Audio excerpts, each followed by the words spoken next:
in radio contact.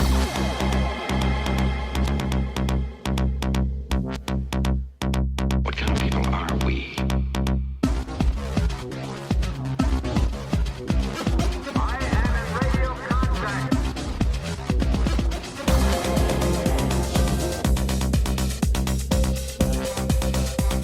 What kind of people are we?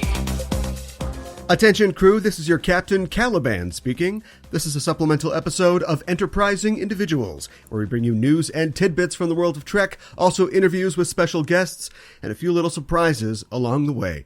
I had a great time last week talking with artist and writer Mike Johnson about Star Trek Discovery, and I hope you enjoyed that episode. If you did, there's plenty more where that came from. Mike and I discussed a number of topics, and a significant portion of our conversation ended up on the cutting room floor, but you can hear the outtakes from that conversation, as well as outtakes and extras from conversations with many of our show guests by joining our crew on Patreon. I'll have more details at the end of the show, but in the meantime, head to patreon.com/EISTPOD to learn more.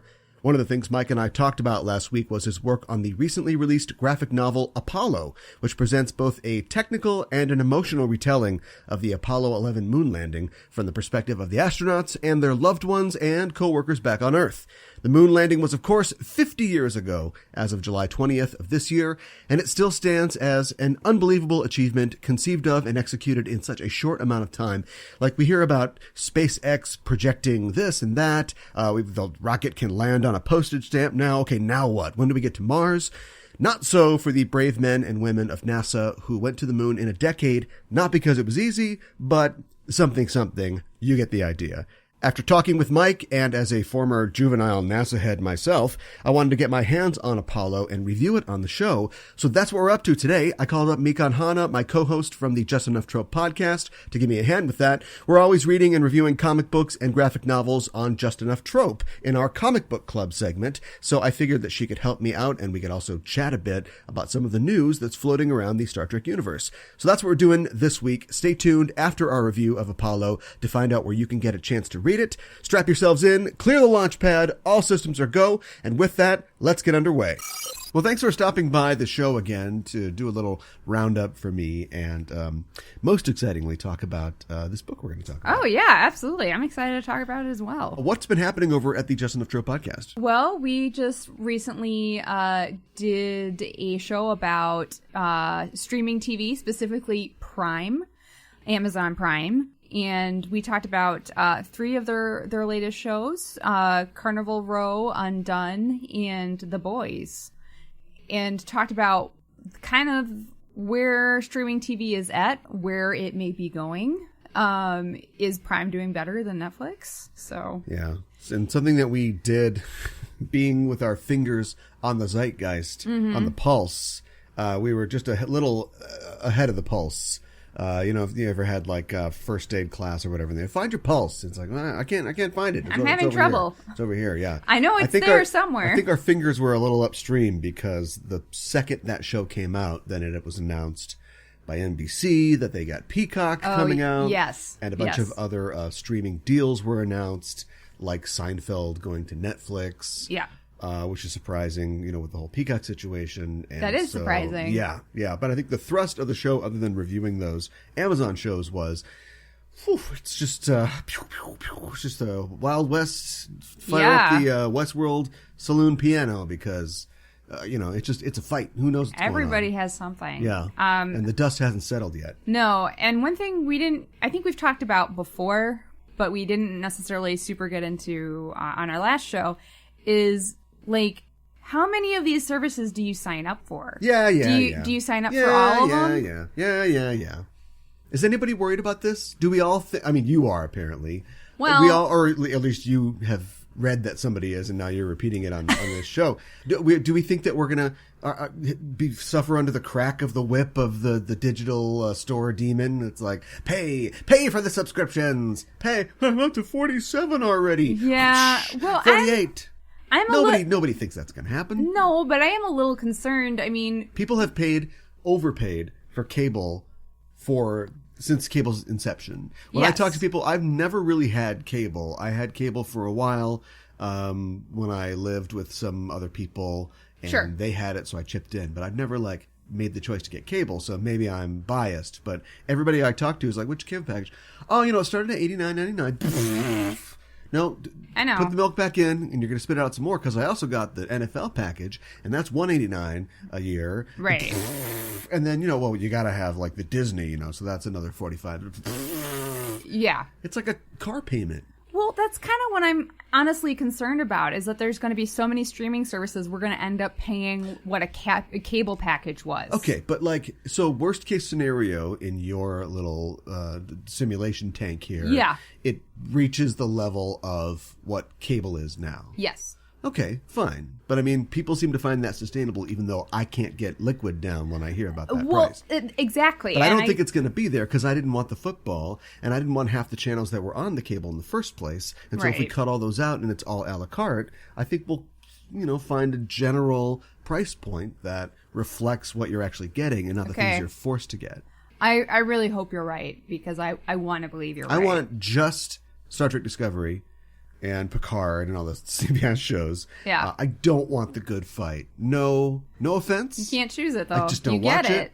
Yeah, but I'm saying, like, the fractionalization maybe will lead to us being able to do that. Now, you can do that right now. I mean, you can go on Amazon or iTunes, Apple, and buy individual episodes of shows. Sure. But we all know that that's not cost effective in the long run. Oh, no. But I think that they are moving away from that as a business model itself. It's all about, I think it's going to come all down to, like, the stripe of a certain brand, genre, as the, Shudder. You like horror movies? Shudder's got just horror movies. And then whatever other licensing deals they can cut. That's the real key. It's the people that hold, the media conglomerates that hold the streaming rights for these things are the ones that are really in charge. Yeah, so I think for now, we'll get into these certain lanes, like the horror channel, the sci-fi channel, the Star Trek channel. And I think that will serve, our whips are cracking our backs. Yeah. But it doesn't feel that way, because you don't have to pay quite as much. Okay. Because how many things would you sign up for? I don't know. I'm really, honestly, very intrigued by Disney, even though I know that they're horrible and evil and, like, have like citation needed. Yeah, I mean, they own so many huge things right now. And it's like, do I really want to give them more money? But it's like, I'm really intrigued by all these shows that they're going to have, and I hope that they're good, and I kind of want to be there to see them. So, there's that, and it's like, well, maybe, I mean, I'm not super into horror, so I don't think I'll be checking out Shudder, but something that offers a lot of sci-fi, I might be interested in checking something like that out. A company that goes out of their way to possess many intellectual properties, forcing you essentially to patronize them. Yes.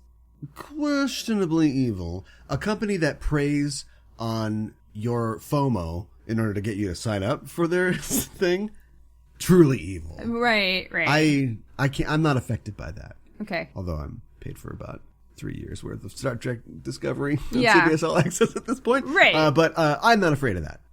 Okay. For me, it's all word of mouth, because if I hear that the Winter Soldier and the other guy is great, then I guess I'll have to find a way to get that. Yeah. By just buying it on iTunes or just a la carte. Or, if I also find out that the WandaVision is great, or Wizards of Waverly Place, The Next Generation. Right. Selena's got a visor now. If they're all great, then the sum total will allow me to justify getting the thing. Okay.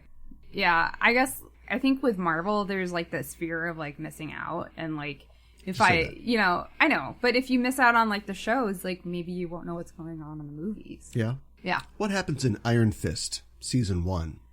Well, yeah.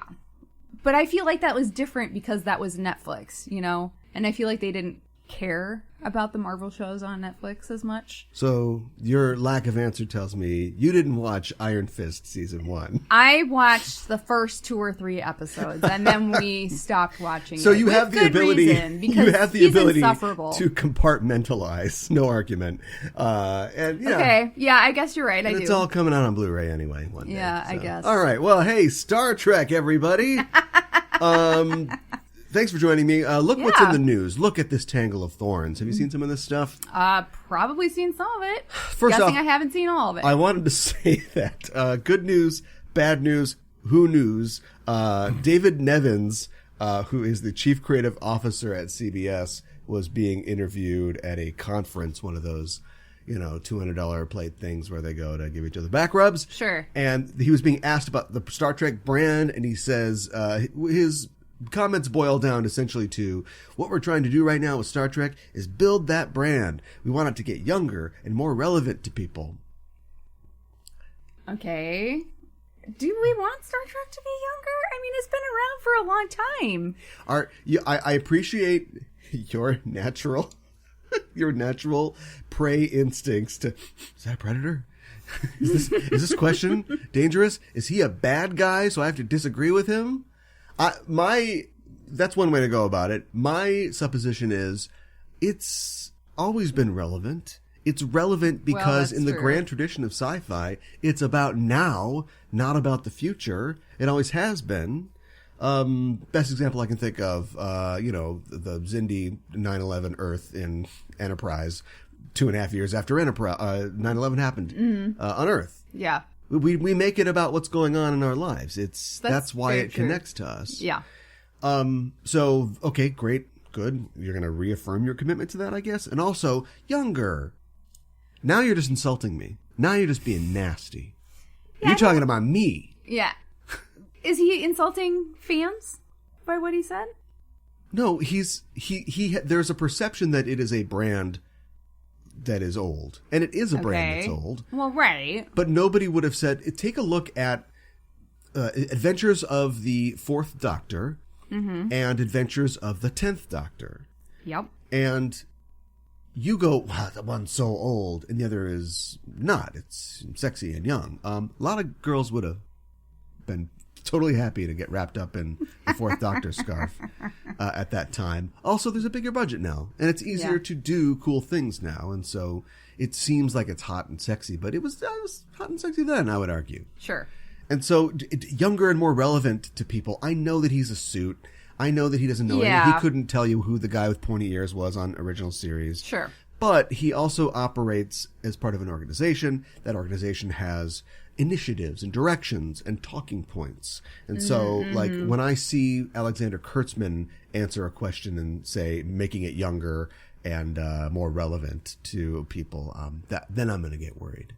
Okay. But this is troubling because we've all talked about how we're concerned that they are going to really just how deep can we get into this goose's guts here, looking for these eggs. And I've always been like, people love it, the brand will survive, but not if it's throttled to death by focus groups who want it to be younger and more relevant to people. Not because it shouldn't be for young people and be relevant, but because it is, and because you don't understand it, and you're missing the forest for the space trees. Right. I think you're right, and that was just like a talking point that he heard somebody say somewhere, or maybe, I don't know.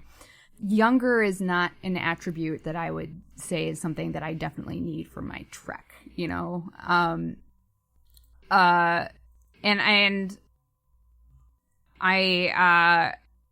I hope that with all the new Trek that's coming out, it's still something to be excited about and something that is worthwhile. And I hope we don't get a bunch of mediocre Trek, because that would be the worst, I think. Well, the brand will survive no matter what we get. That is true. Yeah. It also seems to have survived the slight flap or scandal that happened recently when author Walter Mosely couldn't be fired because he quit the Star Trek Discovery writers' room after apparently using the N-word in a discussion. You did tell me about this. Yeah. Yeah, I don't understand why people still think that they can. There are certain words you just shouldn't say, and I don't care who you think you are. You're not invincible. You're like not threshold. Right. Right. That's a dirty word in Star Trek. Well, here's the deal, here is the deal as far as I can ascertain through what I've read. He is a very prolific sci-fi writer. He's also a like a mystery thriller novelist as well. Okay. He's got like a a gumshoe character in New Orleans. Actually, have you ever heard of the 1995 Denzel Washington movie Devil in a Blue Dress? That is based on his first novel in his I can't remember the guy's name, but okay. The blah blah gumshoe stories or whatever. So his work has been turned He's been around for a long time, yeah. TV, movies, whatever. Oh, yeah. Okay. Yeah. All right. I mean, this is, the brand manager, David Nevins, the CCO of CBS, would definitely think of this as a get for the writer's room, right? Sure. He's African-American, and from what I understand, he was relating a story. I don't know if it was outside of work or if it was part of their work in the room, like a pitch or let's do this, let's do that. He was talking about an event that happened to him or one that was similar, a real world event. Okay. About the interaction between, I believe, police and African-American people, maybe not. But anyway, and he said, he used that word in the context of the story. Okay. Do you feel like it's different knowing that he's African American and he used the word and he's not? No, do you feel like? That's what I'm asking you. I don't know. Because I guess brought this story up. I guess I feel somewhat, just because I've been told that that's a word that if you are black, you can use it. If you aren't black, you shouldn't use it.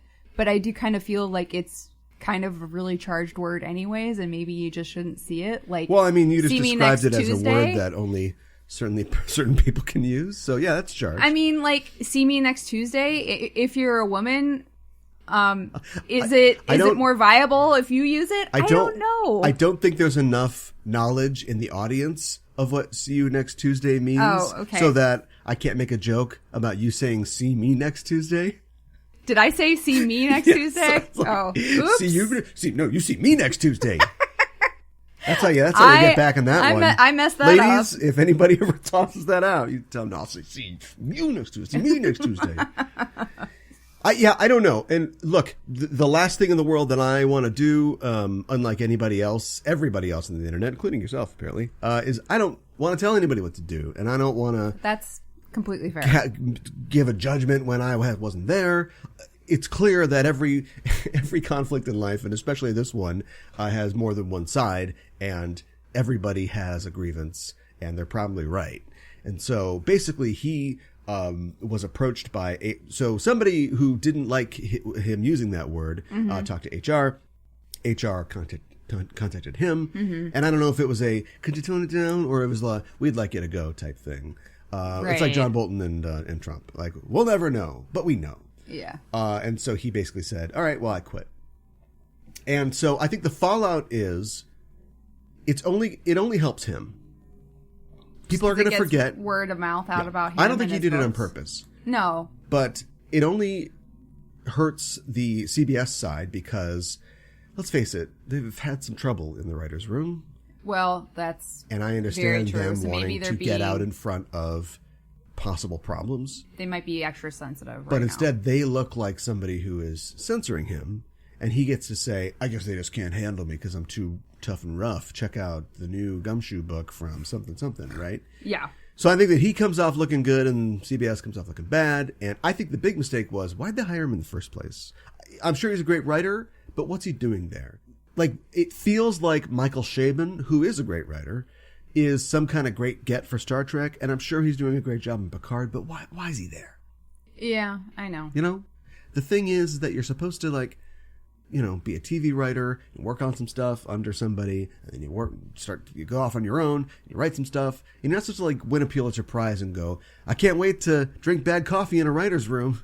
No. I can't wait to break a story. That's not like with a bunch of other people. That's not like a natural progression. With a bunch of Harvard grads. But I don't know. Maybe that is more of a natural progression these days. Do you think that if you win a writing prize, you're more likely to be sought after for a writing role in TV shows? No, I don't think that at all. Okay. I know many, many, many authors, all of them great. Nearly all of them have the Jehoshaphat Q. Terwilliger Writer's Prize for something. Right. And all of them would kill their mothers to be in a TV writer's room. So there you go. I guess I'm proving my own thing, but I'm also proving your thing wrong. Okay, I mean, there. See, two sides. Did he just like know somebody, or was somebody? Did he like mention at a party? You know, I really think love to write on track. I think it's part of the David Nevins and the, let's face it, Alex Kurtzman school of making Trek more relevant. Is that we got to get these people, get this guy in there, get that guy in there. Ron Moore was sleeping on his friend's couch when he submitted like his spec script. Sure. Which, by the way, was. Do you remember which one it was? The brother. It's not the brother. I can't remember what it is. It's terrible. It was rewritten a lot because it wasn't good. Okay. And now he's Ronald D. Moore. Right. So like, you know what I mean? Yeah. I know and in the what you meantime, he did win that Pulitzer Prize. Yeah, that's right. No, he didn't. Because. I don't know. So I don't know. We wish him well. Don't need setbacks like this. Although when you think about it, if we had to have something. If this is the worst that happens in season 3, we're good. That's season true. season 1, bad start. Yeah. Season 2, yeah. That didn't turn out great. No, it didn't. I'm not talking about the show. I'm talking about I know the behind you're talking about stuff. the writer's room and stuff. And so if this is the worst we get, fine. Yeah. Although at the same time, if you're running this thing. You're the showrunner, or you're Michelle Paradise, you're Alex Kurtzman, or you're just the person who must kick all these knuckleheads around and get them in line. You go, do we let this slide? Can we let this slide? Right. Do we need bad press? Right. So maybe you need to admire their integrity for going, you know what, we don't want to do business this way. Let's just part ways. Yeah. Yeah. I mean, I can cast this a million different ways. Yeah, absolutely. If you want. Let's move on to some really good news. Star Trek cleaned up at the 2019 Saturn Awards, winning Best Streaming Science Fiction Show, Best Actress in a Streaming Presentation for Ms. Sonequa Martin Green, and Best Supporting Actor for DJ Doug Jones. I think that's awesome. Yeah. I think well deserved by both of them. I feel like, especially Doug Jones. I mean, Sonequa Martin Green has been doing a fantastic job. I think that when you play a supporting character, often it's more of a thankless job than when you play the main character, and he's just been killing it, just absolutely nailing it. And I think this last season he got to grow a lot as a character as well. Because he's 11 feet tall now. Well, yeah. But, and he's just, honestly, everything I've seen him in, he's fantastic. So, even, even that Randy Quaid movie where he played the bug or whatever. Right. Yeah, and it beat some amazing competition, too. I mean, it was up against Black Mirror, The Expanse, Good Omens, Jack Ryan, Lost in Space, Russian Doll. First of all, that's a lot. Let's not put every show in this category. Right. Let's narrow it down a little bit. But yeah, it beat all those shows. That's pretty impressive, especially with like the buzz around a lot of them, like The Expanse and Russian We were talking Doll. about, and we talk about this on Just Enough Trope last week. That is TV. All those, notice I didn't say Teen Wolf.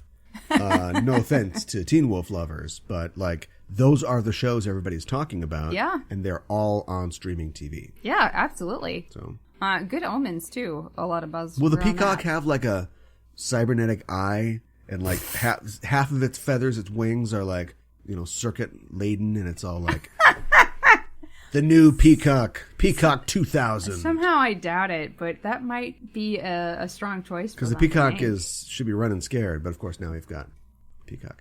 Bad name for your streaming service. It is, and I heard somebody like online like defending it, being all like, "Well, actually, NBC has had the mascot of a peacock since 1950. I don't know how long." But that doesn't mean it makes a great streaming service name. Like, yeah, I know it has a peacock associated with it, but it just sounds like you're prancing around and you think you're special. It's peacocking. Yeah, exactly. That you could have called it peacocking. Oh, there you go. Would have. Actually, who does he think that he's informing? I'm just assuming it's a him. Yeah, I don't know. Who is he telling that? The people who think that peacock is a lame name. You're right. Yeah, I know. I wonder what that rainbow was. Jeez. All right. Well, anyway, it's color. It's because it's color. That was their big thing. They had color before anybody else did. I think why Star Trek was on. The person said that, too. They were like, an advocate for early color an old TV. school pedant. Mm-hmm. That's my job. Well, also, there's good news in that they won an Emmy Award. The creative Emmys are given out early before the main show comes out. Okay. And they won the Emmy for Outstanding Prosthetic Makeup. That's awesome, and they do a good job at it. They do. So, I'm sure there were some other sci-fi shows up for that as well. But... Yes, I'm sure there were. Thanks for, once again. Okay, wait. I do have it. I've got it. Here's their competition. American Horror Story Apocalypse. That's it? Chernobyl. Yeah, that's it. Chernobyl. Game of Thrones. And Fosse Verdon. Wow. Huh. Well, I guess people had prosthetic noses or something I'm sure in a lot of they did. those. Yeah. But you don't put, like, The Hours up against, like, Star Trek 6. Well, who's right. going to win? Exactly. Yeah. Yeah, this is that one for Star Trek to just take down. So, well, yeah. hopefully they win others. It did it. So, yeah. Yeah, at least they got that one. Yeah. Well, that's the news done and dusted, and now we move on to talk about a different kind of dust. Moon dust. Yes. Do you think these guys all lived a long time? Astronauts live forever. Is sure, it the ice yeah. cream? Is that the secret? It must be the food. What is yeah. in Tang that keeps astronauts so healthy? No, it's because they're chosen for. They wouldn't be sent up if they were sickly. They'd be like, well, you just stay on the ground. True. So yeah, it's what do you call it? A bias of the data. Sure. Anyway, they're all fine as far as I know, but something that you'd have to really worry about is you've got this little silica dust, right? Mm-hmm. That's everywhere, and there's no airlock. Like you're just getting out of the lunar module. Right. You're stomping around having a good time. Then you cycle it in the air, come back in, and you're just sitting in your suit that was just a few moments ago out on the lunar surface. Yeah. So absolutely. there had to be dust everywhere, and then once you are out of lunar gravity, it's just floating around. A dust cloud. Yeah. They have like coal miner's disease. Yeah. No. I think they're okay though. I think they are too. Yeah. Something else about the dust that they are worried about is that with no real way to measure it, only through observation, NASA didn't know if when the lunar lander touched down, it would sink into an ocean of dust. Sure. They didn't know billions of years of micrometeorite impacts, no topsoil, nothing to keep anything in place. It could just be all dust. Especially in the Mare Tranquillus, in the seas that they were landing in. They landed specifically because they weren't rocky or mountainous. It could just be like a crater full of dust. Like if you're old enough to remember the sand that they put in public ashtrays in like government buildings, the yellow sand. Huh. You always stick your hand in there, your mom's like, get your hands out of there. I don't know if I've ever seen Okay, well, that. there you go. That's the dividing line. So anyway, yeah, those are the kind of things that the astronauts had to worry about. Also worrying about their families back home and worrying about being the vanguard of humanity, exploring the tip of the spear into space. Those three astronauts on Apollo 11. And that is what the book, or the graphic novel, I should say, Apollo is about. Apollo is by Matt Fitch and C.S. Baker with art by Mike Collins. And it was published by the company Self-Made Hero. It was also partially funded by the Arts Council of England. Very cool. Very cool. I mean, I guess we could just go with what happens in Apollo?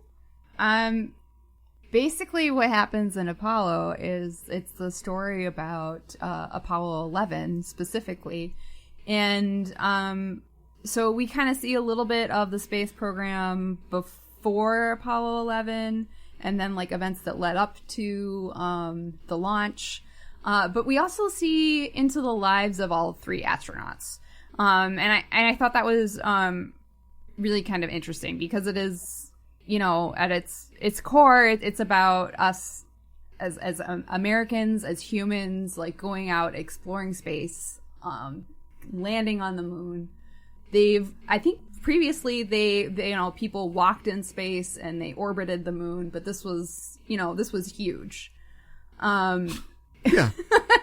I know it was huge. I wasn't alive when it happened, but it was huge. I know it was huge. I've seen way the to footage. underplay it. Oh, Act like you've been there. hey. On the moon. That's why Neil Armstrong, he screwed his line up. Because he's like, yeah, whatever. He's on the moon. Thank God I didn't fall into a sea of dust. Yeah, it's fascinating, and it's weird to think that I think it has a big connection to Star Trek. Of course, this happened as Star Trek was leaving the airwaves. Right. But at the same time, everybody wanted to go to the moon. Remember that song? Yeah. And I can't remember the group now, but and you know, David Bowie released Space Oddity like a week before Yes. the mission, and of course 2001 was a year before this. So Yes. like space fever was on everybody's minds. Yeah. And this is all referenced in the book too as well. It is. And so yeah, it was just a weird time, and I think that it fits or it's a great companion piece to the idea of Star Trek, because it's really literally the only time we've ever done what people on Star Trek do. Which is Yeah. not to say that all other astronauts are candy asses or something like that. Oh, no. Or that they're not exploring space. They absolutely are. But Yes. it's the only time that we've ever touched down on another planetoid.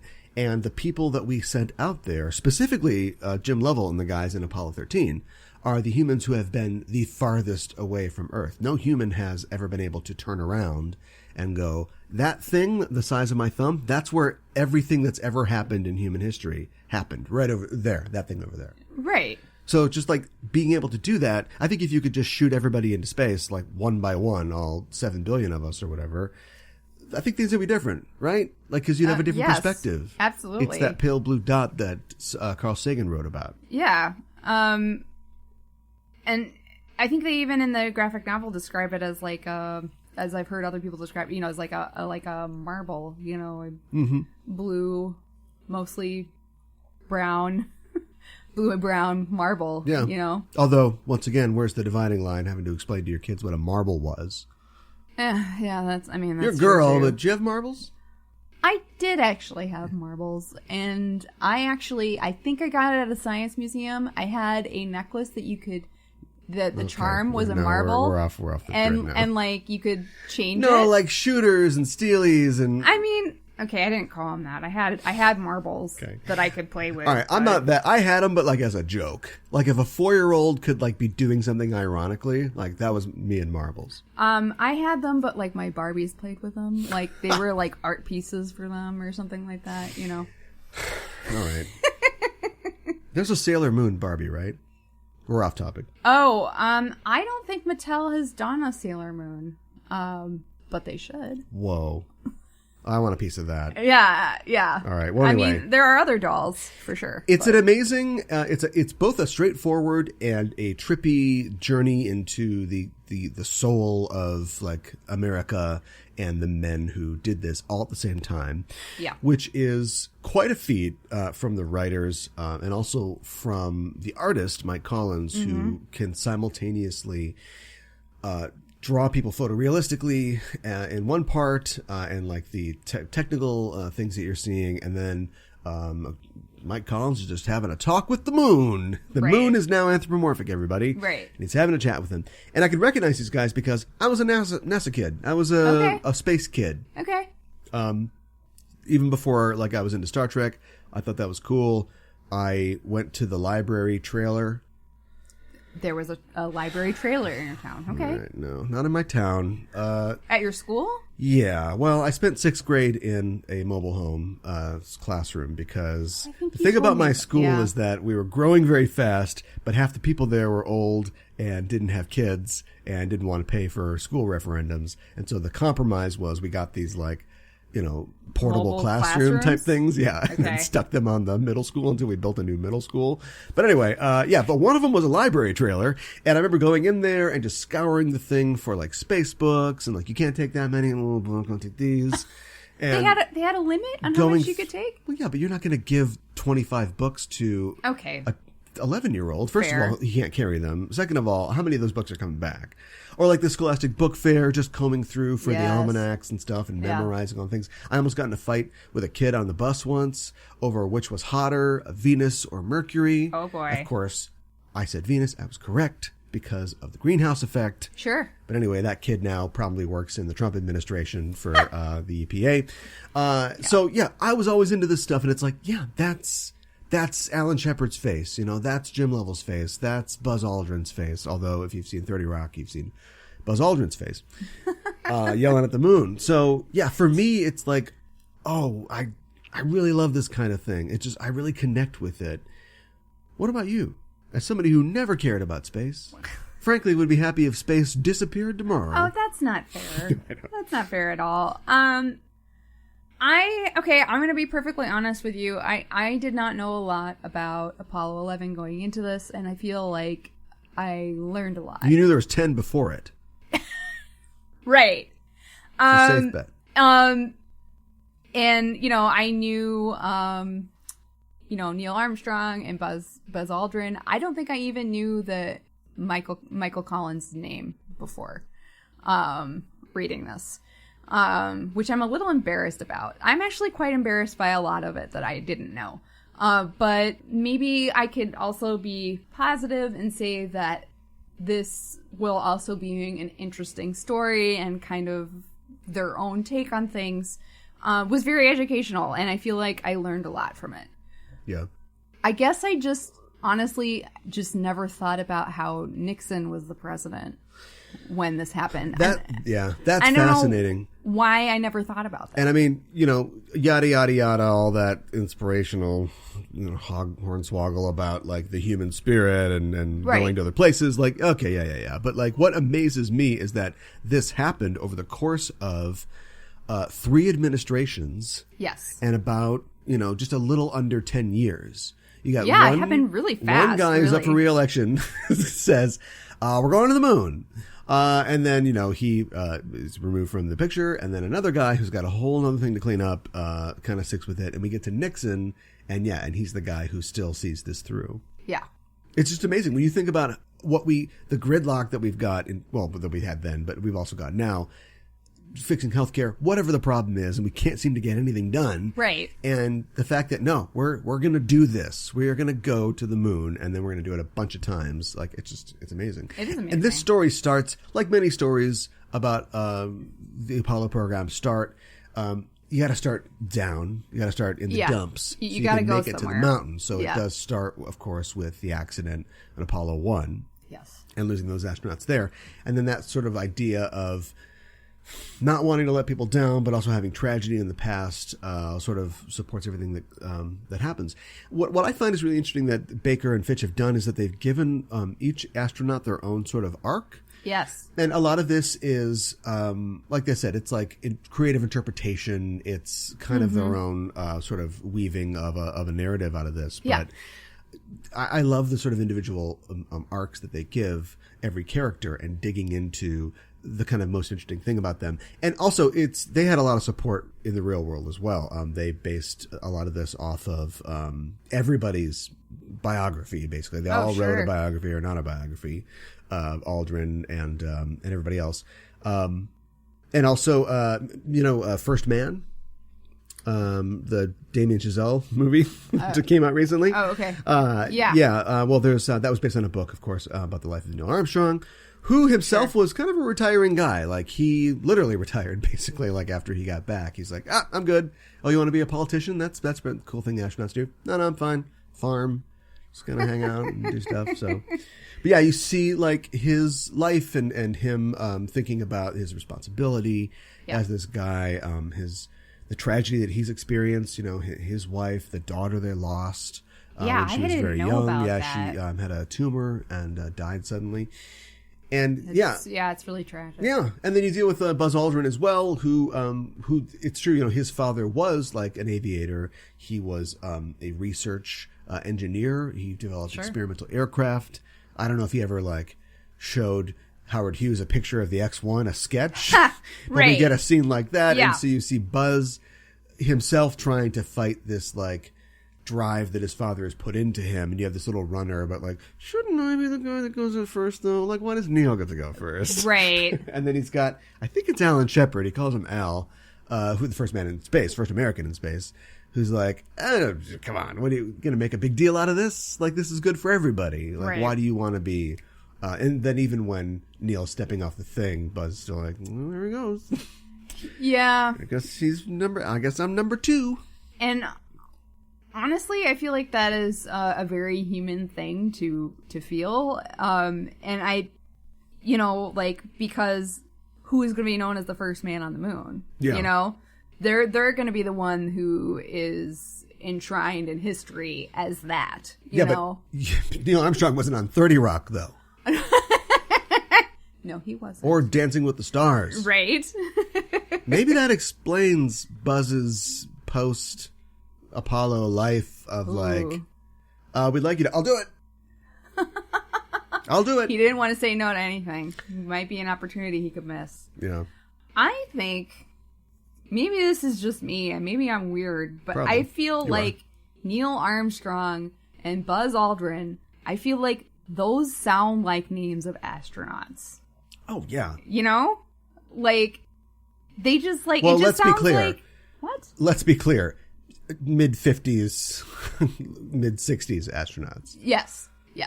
absolutely. Krista McAuliffe is the name of an astronaut. Sure. You know what I mean? Yeah. Sally Ride is an astronaut's name. Yes. But yes, steely-eyed missile men. Yeah. Yes, that's right. Gemini boys. Yeah. Yeah, right. Gemini men! Yes, exactly. Woo! And isn't, like, Buzz Lightyear named after Buzz Aldrin? Yeah. I think, right? Right. Yeah, okay. So there you go. So there you go. Buzz Aldrin's just watching Toy Story over and over again on repeat. He's like, yeah, take that, Neil.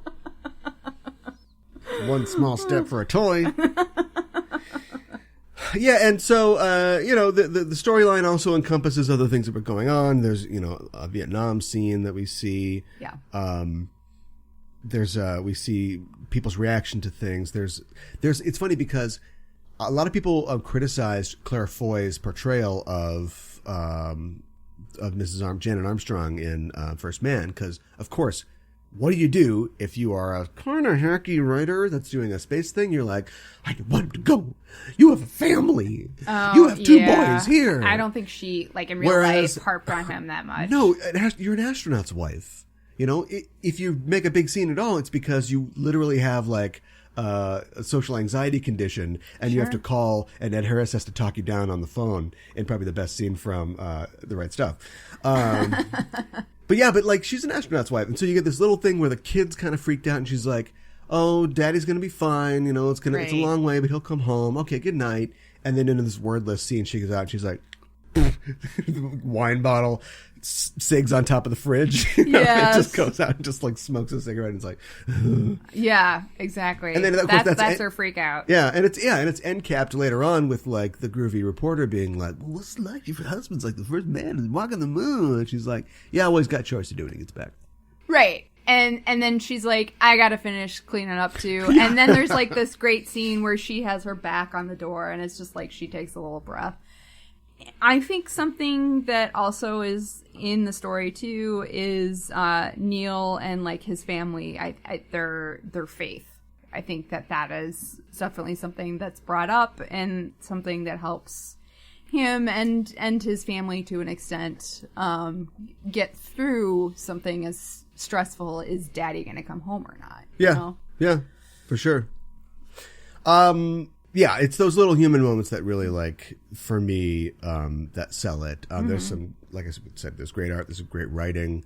I love and Mike Collins, just to be fair, like, Mike Collins never, the book emphasizes the pressure that he must have felt. Yes. Being, at that time, the man farthest from Earth, but also the first guy ever to do a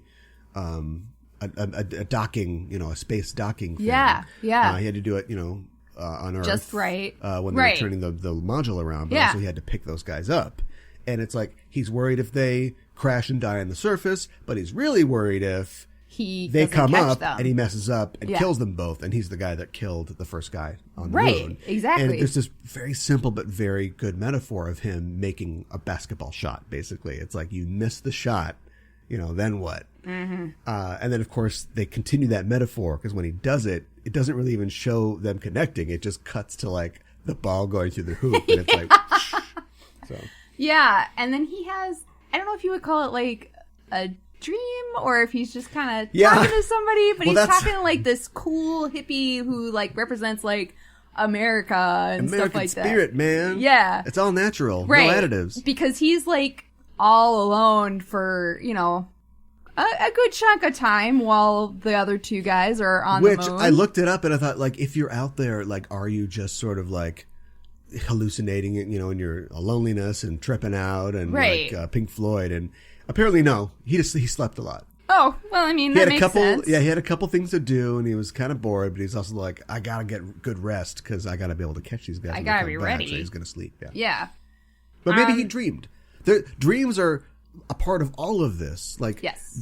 Neil is constantly dreaming about the Apollo 1 astronauts. He's dreaming about, like, the house and the Christmas tree, and his daughter dying. And then Mike's having these dreams, as well about the funky man on the moon. And Yes. yeah, it's just like, I think that theme of dreams is very fitting for this kind of thing, not only because it's the American dream to explore Exactly. and this dream of, meeting new life and new civilizations, but also, it's like the moon and it's night and it's sleep and it's this whole idea of, yeah, it's cool. Yeah, no. I don't have to explain it to you. You read it.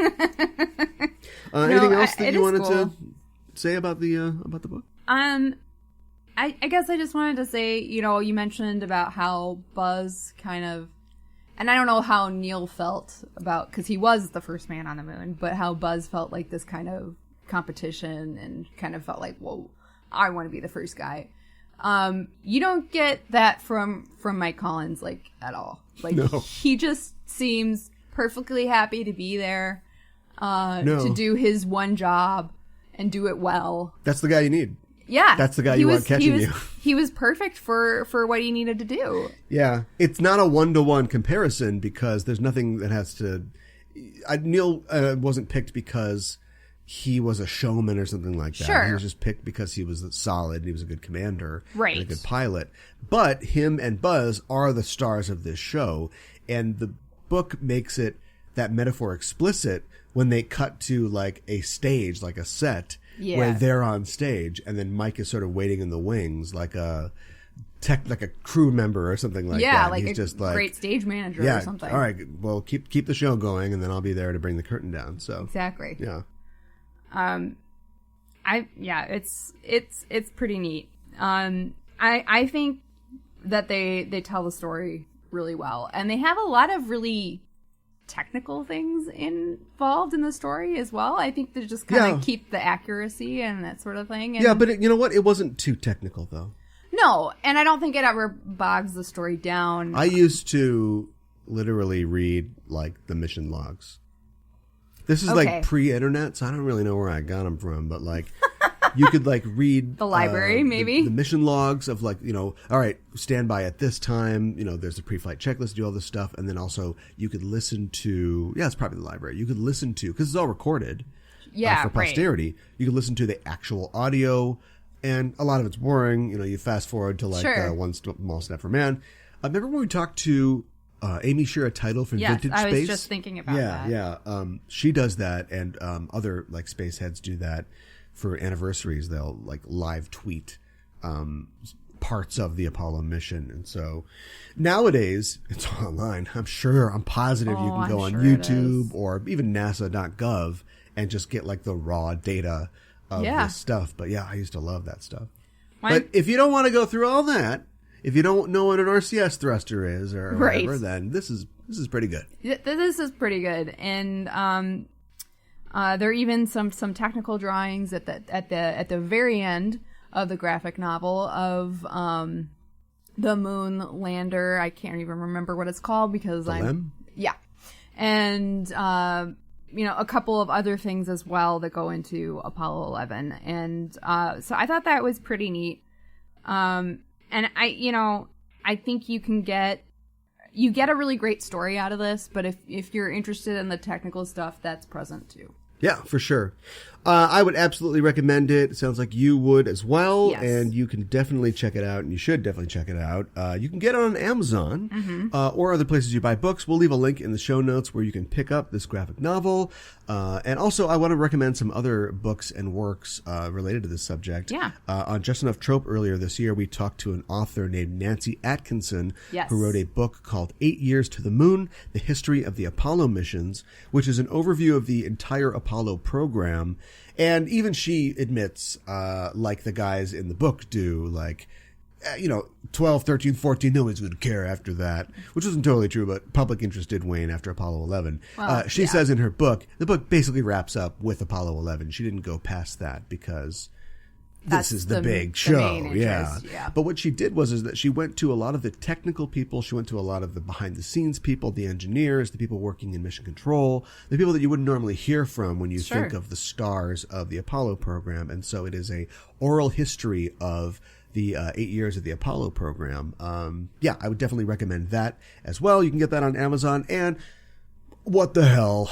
Claire Foy aside, check out First Man. A lot of people have a lot of great things to say about it. Wouldn't you want to see that cute little guy playing Neil Armstrong?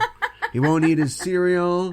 He's like, no, I don't want the cereal. But if you were gonna, I don't think that Ryan Gosling looks anything like Neil Armstrong. But if you were going to cast Neil Armstrong, who would you cast?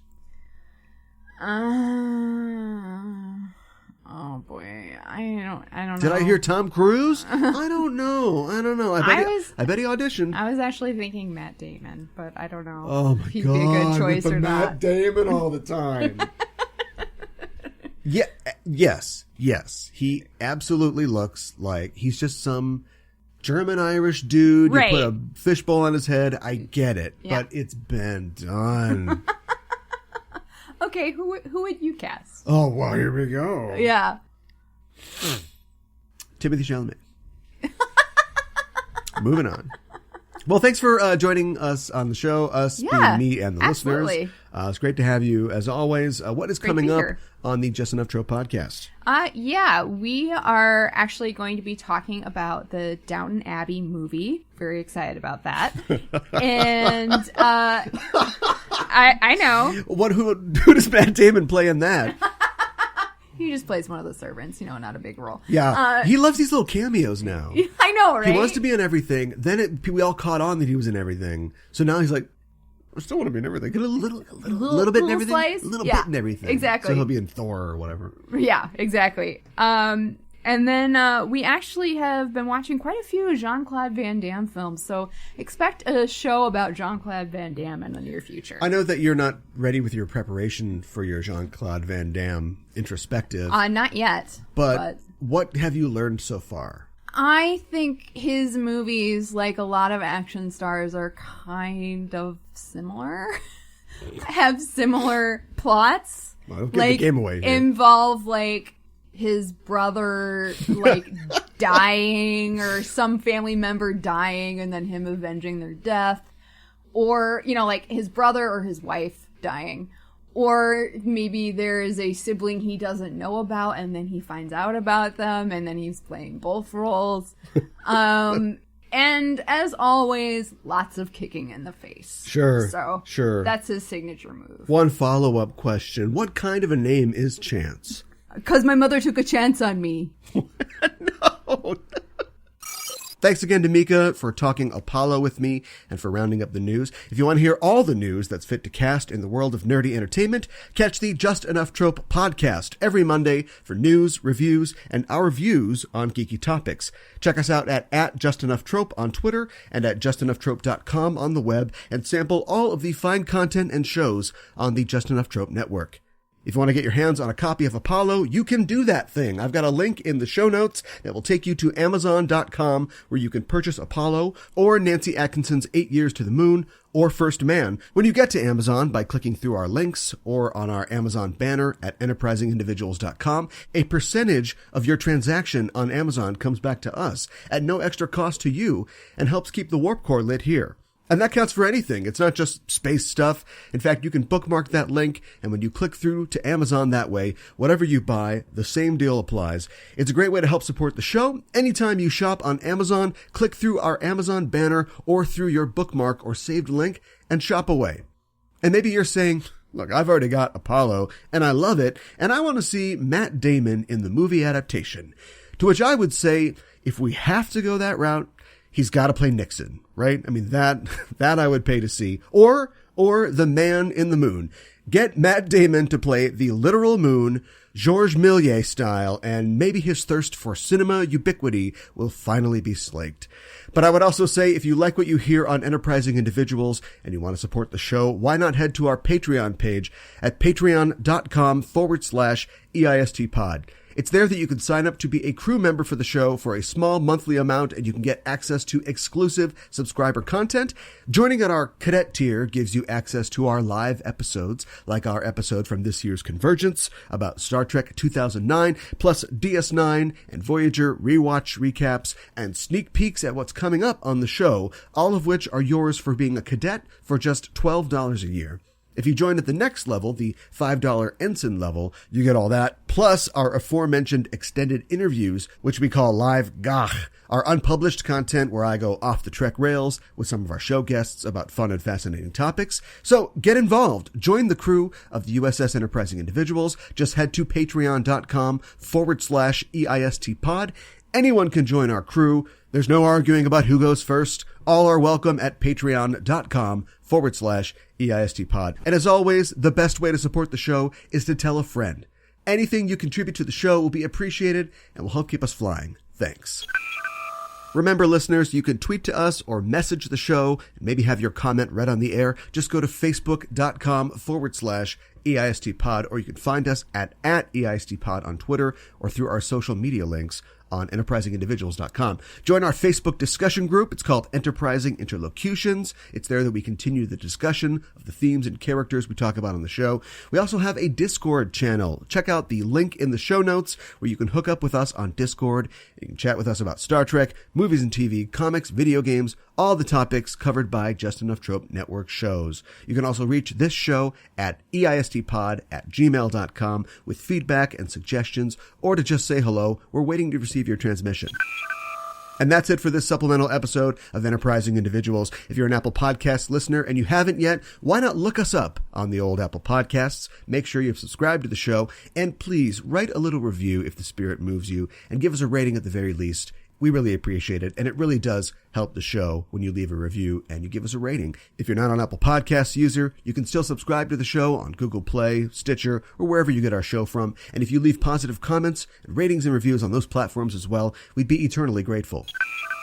Next week on Enterprising Individuals, Star Trek presents, in many ways, the future that we want to live in, with cool toys and neat aliens and none of that pesky discrimination stuff ruining anybody's fun. But Trek is made by primitive 20th and 21st century humans, and those humans answer to networks, which often have all the adventurousness of Victorian hypochondriacs, which means that the points that Trek tries to make about our society are very often blunted. Writer Eleanor Tremere returns to the show next week to talk about an episode of Star Trek Deep Space Nine that refused to water down its depiction of a same-sex relationship, giving hope to many fans who themselves had experienced discrimination, and establishing canonically that love is love in the Star Trek universe. It's Rejoined, next time on Enterprising Individuals. And until then, I'm your Captain Caliban, signing off and saying, live long and prosper.